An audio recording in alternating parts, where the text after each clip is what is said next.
At a team meeting, the tension in the room was already thick before anyone even started speaking. Slides were up, the boss was watching closely, and everyone knew this project mattered. I had spent weeks preparing for that moment. Just as I was about to present my part, my coworker leaned back in his chair, let out a quiet laugh, and said loud enough for everyone to hear, "He can't handle this." A few people shifted uncomfortably. No one defended me. My boss didn't say a word. For a second, I felt that familiar heat, embarrassment mixed with anger. He had been undermining me for months, taking subtle jabs, questioning my work, planting doubt whenever he could. And now he chose to do it in front of everyone. I looked around the room. Some avoided eye contact. Others looked curious, waiting to see what I'd do. So I didn't argue. I just said calmly, "Let me walk you through it." He smirked. He really thought I'd crumble. I took the remote, stepped forward, and started presenting not just my part, but the entire strategy. Every number, every risk, every contingency plan. I explained things he didn't even know were included. I answered questions before they were asked. About 5 minutes in, the room changed. People leaned in. My boss sat up straighter. The client, who had been silent until then, started nodding. Then came the turning point.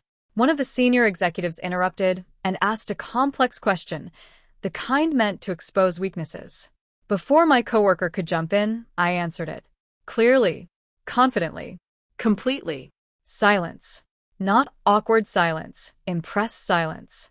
My coworker didn't look at me anymore. When I finished, the client spoke. "From now on, I want him leading this." No hesitation. No discussion.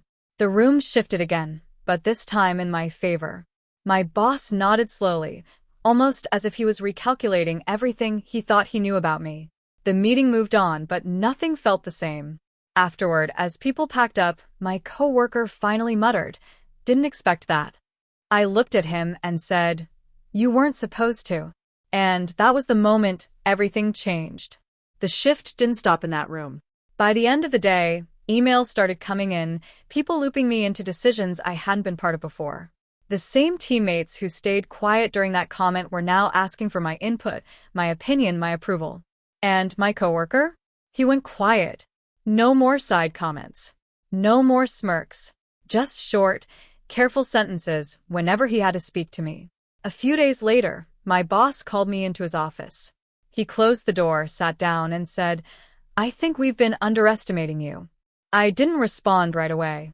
Not because I didn't have anything to say, but because I remembered that moment in the meeting. When he said nothing. When he let it happen. So I just nodded.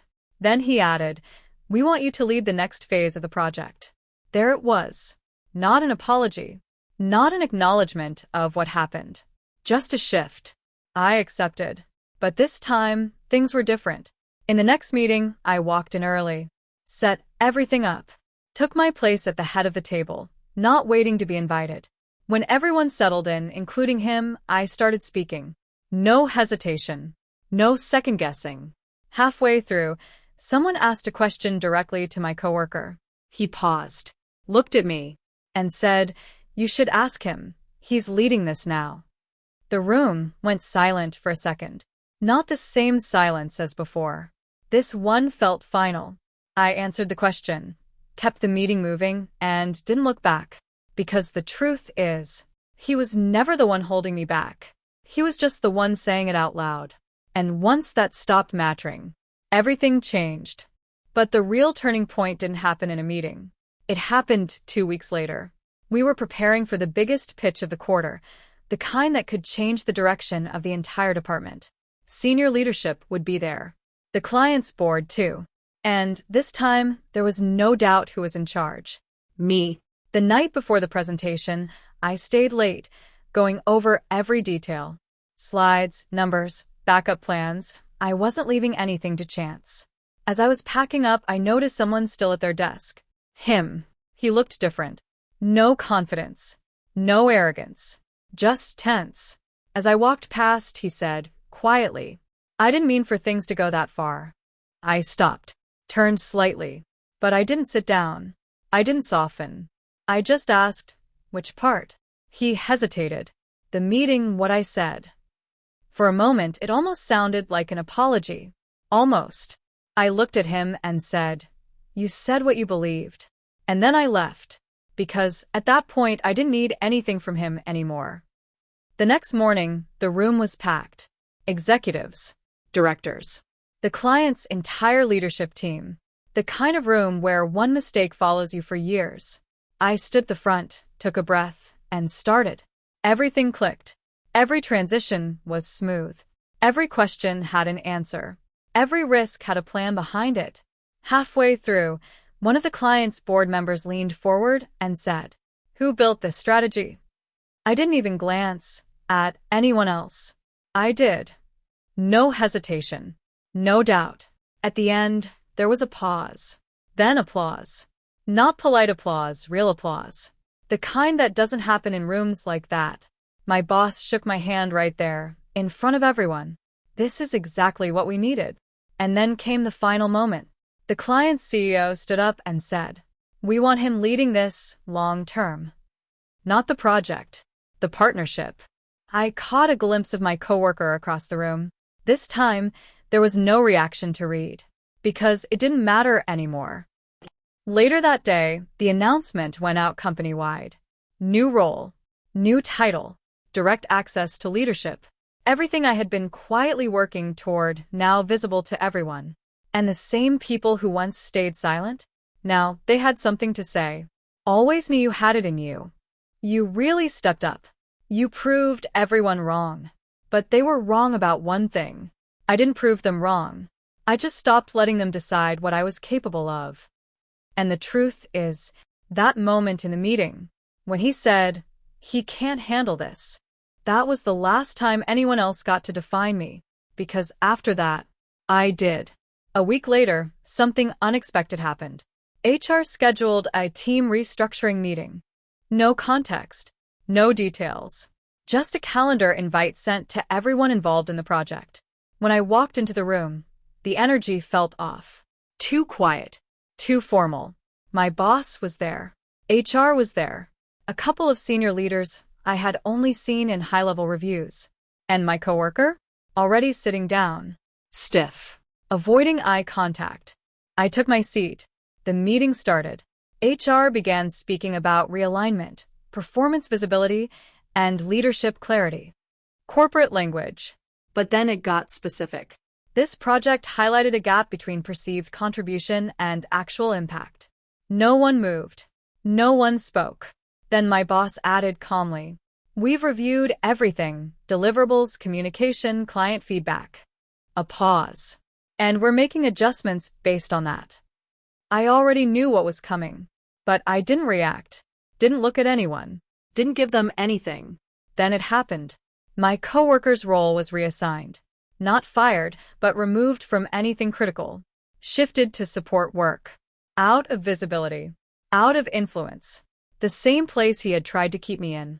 The room stayed quiet. He didn't argue. Didn't defend himself. Because there was nothing to say. Everything had already been seen. Documented. Proven. After the meeting, people slowly filtered out. He stayed seated. For a moment, I thought he might say something. But he didn't. So I walked out. Not out of anger. Not out of revenge. Just done. Later that day, I got another message. This time from my boss. "Let's talk about your long-term role here." That conversation turned into something bigger than I expected. More responsibility. More autonomy. A direct line to decision-making. Not because I asked for it, but because I had already been operating at that level. And here's the part no one talks about. The work didn't get easier. If anything, it got harder. More pressure. More visibility. Higher expectations. But the difference was, now no one was questioning whether I belonged in the room. A month later, we had another team meeting. Same room. Same setup. Different dynamic. I was leading. Confident. Clear. In control. Halfway through, someone new on the team asked, "Who originally led this project?" Before anyone else could answer, my boss said, "He did." From the moment it mattered. I didn't react. Didn't smile. Just kept going. Because I didn't need the validation anymore. And sometimes I think back to that first moment. He can't handle this. Funny how one sentence meant to limit me ended up exposing everything instead. Not just about me. But about everyone in that room. Who speaks? Who stays silent. And who actually shows up when it counts. Because in the end, it was never about proving him wrong. It was about showing, without saying a word, that I was never the one who couldn't handle it.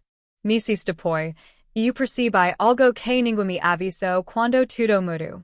Subir neo a parte mais difícil. A esse manter lá, enquanto todo mundo observa.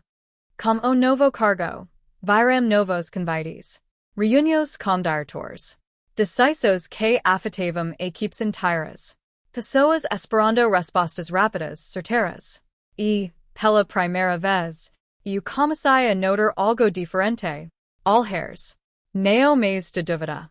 Mas da expectativa. Dia. Durante uma reunião estratégica com a liderança, dos diretores disse. Esse tipo de decisão define quem realmente está pronto e quem só teve bom momento. A frase fica no ar. Passada. Direta. E, de certa forma, familiar. Dessa vez, neo era colega invejoso. Era test. Todos alheram pra mim. Neo porque dividavam. Mas porque agora, esperavam. Eu poderia jogar seguro. Repetir o que já funcionava. Oh. Assumir o risco. Eu respirei fundo e disse. Se fizermos isso de forma tradicional, vamos ter resultado mediano. A sala ficou silencio. Mas se mudarmos a abordagem agora, podemos liderar esse mercado. Alguém perguntou. E esse dinheiro? E eu respondi, sem hesitar. Entendo a responsabilidade é minha. Naquele momento, eu entendi.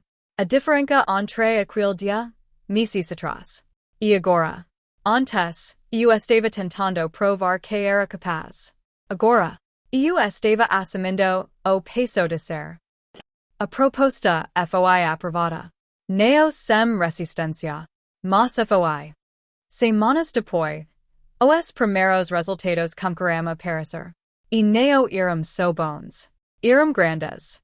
Expanso. Novos contratos. Reconhecimento externo. A mesma liderança que antes observava, agora confiava. E foi aí que aconteceu algo que eu não esperava. Recebi uma mensagem. Nome familiar. Meu antigo coworker. Curta. Direta. Eu devia ter aprendido com você em vez de computer. Fiquei olhando para tela por alguns segundos. Sem raiva. Sem satisfação. So, Clarissa. Eu não respondi. Não por orgulho. Mas porque aquela conversa já não fazia parte da minha história. Na reunião seguinte, alguém novo entrou na equipe. Jovem. Visivelmente nervoso. Certo momento, ele começou a apresentar e travou. Algo ao redor. Inseguro. Esperando julgamento. Por segundo, eu sigo a mesma cena. So cada outro angulo. E enteo alguém, no fundo da sala, solto. E ele não parece pronto para isso. Baixo. Mas audivel. O sufficient. E eu interrompi. Calmo. Dixa e ele continuar. A sala ficou em silencio. O garoto respirou e seguiu. Neo prefiro. Mas melhor.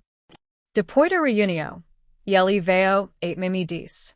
Obrigado a que ia me cortar ali. Eu só respondi. Todo mundo merece a chance de mostrar do que é capaz. E naquele momento, tudo fechou. O ciclo. Porque a verdade é. Aquela frase. He can't handle this. Nunca foi so sobre mim. Foi sobre o tipo do ambiente que as pessoas escolhem criar. Uns tentam diminuir os outros. Para parecer maiores. Outros. Simplesmente crescem. E agora, quando entro em uma sala, eu não penso mais em provar nada. Nem em responder ninguém. Eu penso em uma coisa só. Quem mais estou ali, esperando uma chance, que ninguém deu ainda. Porque, no final, Madar tudo nunca foi sobre aquele momento. Foi sobre o que o decidi fazer. Depois dele.